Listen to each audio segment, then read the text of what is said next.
اب آپ کو حدیث نہیں معلوم تو اس کا یہ مطلب نہیں کہ میرے بھائی آپ انکار کر دیں، انکار نہیں کریں، آپ کو نہیں جانا آپ نہ جائیں، لیکن آپ شکوک پیدا نہ کریں، کل اللہ کی بارگاہ میں آپ نے جواب دینا ہے۔ اچھا آقا قبرستان گئے، حضور جہاں دعا کریں، آپ توجہ فرما رہے ہیں، توجہ آپ کی، حضور جہاں دعا کریں وہی دعا قبول ہو، کیونکہ سب کی دعائیں رحمت تلاش کرتی ہے اور رحمت میرے نبی کی دعا کو تلاش کرتی ہے۔ اہل سنت کے امام، ہمارے امام اہل سنت فرماتے ہیں کہ عنایت کا جوڑا، اجابت کا صحرا، دلہن بن کے نکلی دعائے محمد، اجابت نے جھک کر جس کے لیے اجابت جھکتی ہے اسے دعائے محمد کہتے ہیں۔ سبحان اللہ۔ اجابت نے جھک کر گلے سے لگایا بڑی ناز سے جب دعائے محمد۔ آپ غور فرمائے، وہ جہاں دعا کرے قبول۔ قبرستان گئے کیوں؟ اس لیے کہ اللہ نے فرمایا لقد کان لکم فی رسول اللہ اسوۃ حسنہ، تمہارے نبی کی زندگی تمہارے لیے آئیڈیل ہے۔ تو حضور جہاں سے دعا کرنے قبول ہو رہی ہے، لیکن قبرستان جا کر کے بتا دیا کہ جب میری زندگی آئیڈیل ہے تو میرے غلاموں شب برات میں قبرستان جاتے رہنا، اپنے مرحومین کے لیے مغفرت کی دعائیں کرتے رہنا، اور مغفرت کی دعا مرحومین کے لیے ایسی ہے، آقا فرماتے ہیں جیسے ڈوبتے کو تنکے کا سہارا، تو ان کے لیے بھی ملے گی۔ اور شب برات یہ حلوہ پراٹھا کھانے کی رات نہیں، صرف شب برات کھچڑے کی ہوٹلوں پہ ٹائم پاس کرنے کی رات نہیں ہے۔ شب برات ہوٹلوں پر اور نکڑ پر گھومنے پھرنے قہقہے کرنے اور ہنسی مذاق کی رات نہیں ہے۔ آپ پوری رات کھانے پینے میں صرف کر دیتے ہیں، اور جب فجر کا وقت آتا ہے تو پھر آپ اپنے بستروں میں ہوتے ہیں، جبکہ حدیث پاک میں آیا ہے کہ اللہ پہلے آسمان پر، آسمان دنیا پر نزول اجلال فرماتا ہے اور کہتے آؤ مانگنے والوں جو مانگنا چاہتے ہو میں تمہیں عطا کر دوں گا، اور تم اس وقت تو سو جاتے ہو۔ یہ طریقہ لے کر کے چل رہی ہے کہ ہم اسی رات کے آخری پہر میں رات 3 بجے سے فجر تک مرکز پر اجتماع کرتے ہیں، جس میں خاص طور پہ تصور مدینہ میں دعا ہوتی ہے۔ آپ سے گزارش ہے آپ سوئے نہیں، اس رات عبادت کا اہتمام کریں، اس رات اللہ کو منائیں، اپنے گناہوں سے توبہ کریں، اس لیے کہ گناہوں نے تمہیں تباہ کر دیا ہے۔ ہم نے اپنی راتوں کو عیاشیوں میں گزارا، ہم نے حرام کھا کر کے اپنے پیٹ کو انگاروں میں جو ہے وہ اپنے پیٹ میں انگارے بھر دیے جہنم کے، ہم نے سود کو عام کیا، ہم نے معاذ اللہ زنا کے اڈوں کو عام کیا۔ اب آؤ رمضان شریف کی آمد سے پہلے اللہ تبارک و تعالی تمہیں رات عطا کر رہا ہے، شب برات، اللہ کی بارگاہ میں سچی توبہ کر لو، کیونکہ میرے آقا فرماتے ہیں گناہ سے توبہ کرنے والا ایسا ہے جیسے اس نے گناہ کیا ہی نہیں۔ بس جاتے جاتے آخری بات عرض کروں، اللہ سے معافی مانگ لو، رب کی بارگاہ میں توبہ کر لو۔ کسی بزرگ کا قول ہے، اللہ اکبر، جب وہ بستی میں گھومتے تھے مجذوب بزرگ کہتے تھے لوگو اللہ سے صلح کرو، لوگو اللہ سے صلح کرو، لوگو اللہ سے صلح کرو۔ جب قبرستان میں جاتے تو کہتے اللہ ان قبر والوں سے صلح کر، اللہ ان قبر والوں سے صلح کر، اللہ ان قبر والوں سے صلح کر۔ کسی نے کہا بابا بستی میں کہتے ہیں کہ لوگو اللہ سے، اور قبرستان میں کہتے ہو کہ اللہ قبر والوں سے صلح کر، کیا بات ہے؟ فرماتے ہیں جب تک مومنین زندہ تھے، جب تک انسان زندہ تھے، اللہ کہتا تھا بندے آ توبہ کر میں تجھے معاف کر دوں، بندے آ مغفرت چاہ میں تجھے بخش دوں۔ اللہ ان کی زندگی میں ان سے صلح کرنے کے لیے تیار تھا، تو میں کہتا تھا وہ تیار ہے، تم صلح کر لو، معافی مانگ لو تاکہ عذاب میں گرفتار نہ ہو جاؤ۔ لیکن جب یہ قبر میں آ گئے، اب ان پر توبہ کے دروازے بند ہو گئے، تو اب یہ معافی مانگتے اللہ سے عذاب میں گرفتار ہو کر۔ تو میں کہتا ہوں کہ اللہ ان سے صلح کر لے، کیونکہ اب یہ صلح کرنے تیار ہے، مگر اللہ ان سے صلح کرنے تیار نہیں ہے۔ تو اللہ نے زندگی دی ہے، اس کا فائدہ اٹھا لو، سچی توبہ کر لو۔ سچی توبہ یہ ہے کہ جیسے بکری کے تھن سے دودھ نکل کر دوبارہ اس کے تھن میں واپس اسی رستے سے نہیں جاتا، ایسے گناہ سے توبہ کرنے والا پھر پلٹ کر گناہ کی طرف نہ جائے، تو ایسے لوگ اللہ کے ولی بن جاتے۔ ان اللہ یحب التوابین۔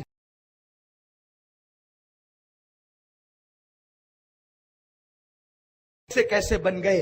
ایک شخص ہے جس کا نام ڈاکوؤں کی فہرست میں ہے، جس کا نام فضیل ابن ایاز ہے.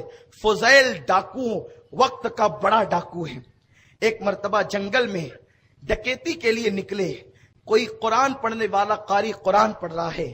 کیا اب بھی ایمان والوں کے لیے، اللہ کے بندوں کے لیے وہ وقت نہیں آیا کہ وہ ان کے دل اللہ کی عبادت کے لیے، اللہ کے خوف سے جھک جائیں؟ کیا وہ وقت نہیں آیا لوگوں پر؟ بس قرآن نے دل پہ اثر کیا اور تنہائی میں فضیل نے چہرے پہ ہاتھ رکھ کے کہا، اللہ تیرے فضیل کے لیے وہ وقت آ چکا ہے کہ تیرے خوف سے اب اس کا دل تیری بارگاہ میں، تیری یاد میں جھک جائے. اور پھر کہا، اللہ آج کے بعد اب ڈکیتی نہیں کروں گا. توبہ کر لی. توبہ کر کے رات کے آخری پہر میں جنگل سے نکل کر شہر کی طرف آ رہے تھے تو جنگل کے کنارے پر دیکھا ایک قافلہ ہے. رات میں فضیل چھپے ہوئے تھے، توبہ کر لی تھی اور چھپے ہیں جنگل کے کنارے کی طرف، کیونکہ اب بستی میں جانا ہے، اب جنگل میں نہیں رہنا ہے. تو جنگل کے کنارے پر ایک قافلہ تھا، وفد تھا. تو کوئی کہتا تھا، لوگوں جلدی چلو، سفر طے کرنا ہے. تو لوگوں نے کہا نہیں، فضیل بہت بڑا ڈاکو ہے اور وہ اسی جنگل میں رہتا ہے، وہ لوٹ بھی لیتا ہے اور جان بھی لیتا ہے، ایک چیز نہ چھوڑے گا، لوٹ لے گا. لوگ خوف سے تھرا رہے تھے اور کہتے تھے، نہ جاؤ، رات یہیں گزارو، صبح سفر کریں گے. فضیل کا خوف ہے، ہم رات کو جنگل میں سفر نہیں کر سکتے. تب فضیل کی آنکھ میں آنسو آ گئے، رونے لگے، یا اللہ میں اتنا برا کہ لوگ میری ڈکیتی سے ڈرتے ہیں. تب فضیل نے کہا، لوگوں اب جاؤ، بے خوف و خطر سفر کرو. اب فضیل لوٹنے والا نہ رہا، اب تو فضیل خود لٹ چکا ہے. اب جاؤ، فضیل لٹ چکا ہے، وہ تمہیں نہیں لوٹے گا. بے خوف و خطر سفر کرو. اور اتنا روئے، مولا مجھے معاف کر دے، مولا مجھے معاف کر دے. وہی فضیل ابن ایاز جب توبہ کرتے ہیں اور توبہ کر کے پھر مکۃ المکرمہ کا سفر کرتے ہیں، وہاں مجاوری اور جاروب کشی کرنے لگتے ہیں. پھر توبہ کے بعد اسی فضیل کی شان یہ ہو جاتی ہے کہ فضیل لاکھوں حدیثوں کے حافظ ہو جاتے ہیں، اللہ کے ولی ہو جاتے ہیں. پہلے تو کیا تھے اور توبہ کر کے کیا بن گئے؟ مسلمانوں تم بھی توبہ کرو، اللہ نے موقع دیا ہے. اور ان احباب کو کہتا ہوں، ان محبت کرنے والوں کو کہتا ہوں، اگر آپ سونا چاہتے ہیں تو سو جائیں، کسی کو منع نہ کریں. اس قوم کو اللہ کی بارگاہ میں جھکنے کا وقت نہیں ہے. انہیں جھک رہے ہیں شب برات میں، کم از کم ایک رات میں جھک رہے ہیں، ان کو جھکنے دو. یہ رو رہے ہیں، انہیں رونے دو. یہ گڑگڑا رہے ہیں، انہیں گڑگڑانے دو. ذرا انصاف سے کام لینا صاحبو، کہ تم لوگ اب کہتے ہو کہ نفل پڑھنا بھی بدعت ہے. بتاؤ یہ نفل کب سے بدعت ہو گئی؟ اللہ کی عبادت بھی کوئی بدعت ہوتی ہے؟ قرآن تو یہ کہتا ہے، وَمَا خَلَقْتُ الْجِنَّ وَالْإِنسَ إِلَّا لِيَعْبُدُونَ. انسان اور جنوں کو صرف اس لیے پیدا کیا کہ وہ عبادت کرے. اب عبادت بدعت کب سے ہو گئی؟ سوچو تو صحیح. ایسا نہ کرو، اس قوم کو اپنے اللہ سے رشتہ جوڑ لینے دو. یہ کہاں آتے ہیں؟ کم از کم شب برات کے بہانے، معراج کے بہانے، قدر کے بہانے مسجدوں میں آتے ہیں تو آنے دو. انہیں شکوک میں مبتلا نہ کرو. ارے مولا علی کا فرمان تو آپ کو بتاؤں، حیرت ہوگی. دراصل علم کا فقدان ہے، جہالت ہے، کتابیں نہیں پڑھتے، اس لیے غلط باتیں عوام میں عام کرتے ہیں. فجر کا وقت ہے، مولا کائنات مسجد میں نماز کے لیے آئے، بیٹھ گئے، وقت نکل گیا. وقت سمجھ رہے ہیں؟ وقت نکل گیا. ایک بندہ عوام میں سے آیا اور ابھی طلوع ہو رہا تھا سورج، نماز شروع کرنے لگا کہ جب سورج طلوع ہو تو اس وقت نماز نہیں پڑھنی چاہیے. یہ مسئلہ تو ہے نا؟ بولو ہے. لیکن مولا علی نے اس کو منع نہیں کیا. کس کو؟ وہ عوام میں سے جو شخص تھا اس کو منع نہیں کیا. آندلی آپ نے اس کو پڑھنے دیا. مولا آپ باب مدینۃ العلم ہے، آپ نے اسے روکا کیوں نہیں؟ کیا آپ کو پتا نہیں کہ طلوع آفتاب کے وقت کوئی نماز نہیں پڑھنی چاہیے؟ دیکھو جو اہل علم ہے ان کے فتوے کا انداز کیا ہے، جو اہل علم ہے ان کی گفتگو کا انداز کیا ہے. کون علم؟ عالم نہیں، باب مدینۃ العلم. نبی کا شاگرد جس نے نبی پاک کی زبان چوس چوس کر علم حاصل کیا، وہ باب مدینۃ العلم کہتے ہیں او مسئلہ بتانے والے، مجھے یہ مسئلہ معلوم ہے کہ طلوع آفتاب کے وقت نماز نہیں پڑھنی چاہیے، لیکن یہ بندہ عوام میں سے ہے، اگر میں اس کو ابھی روک دیتا نا پھر یہ نماز فجر کبھی نہیں پڑھتا، یعنی دن بھر اتنا بزی ہو جاتا، مصروف ہو جاتا کہ یہ نماز فجر پھر چھوڑ دیتا۔ ارے طلوع کے وقت پڑھ رہا ہے، پڑھ تو رہا ہے، یہ باریکیاں خواص کے لیے ہے، یہ باریکیاں خواص کے لیے ہے، کب پڑھو کب نہ پڑھو، لیکن عوام جو اللہ کے ذکر سے غافل ہے، جو آتے ہی نہیں، تو فرماتے ممنوع وقت میں پڑھ رہا ہے لیکن پڑھ تو رہا ہے نا، اسے پڑھنے دے، یہ مولا علی کا فتویٰ ہے۔ آپ بتائیں اب اس حدیث کو امام اہل سنت نتیجہ خاص کرتے ہیں، اگر خواص کے نزدیک اللہ تبارک و تعالیٰ کا ذکر کرنا عوام کا طریقہ نامناسب ہو تو بھی عوام کو اللہ کے ذکر سے روکا نہ جائے، نامناسب طور پہ ذکر کر رہے ہیں لیکن کر تو رہے ہیں، اللہ کا ذکر کر تو رہے۔ جب نامناسب طور پر عوام اگر اللہ کا ذکر کریں تو انہیں منع نہیں کیا جائے گا، یہ مولائے کائنات کا فتویٰ ہے۔ تو جو طریقہ حدیث سے ثابت ہو، جو طریقہ صحابہ سے ثابت ہو، اس پر کیوں منع کیا جائے گا؟ اس لیے لوگوں کسی کی بات پہ کان نہ دھرو، اپنے اللہ سے مغفرت کا سوال کرو، اللہ تمہاری ہماری سب کی مغفرت فرمائے۔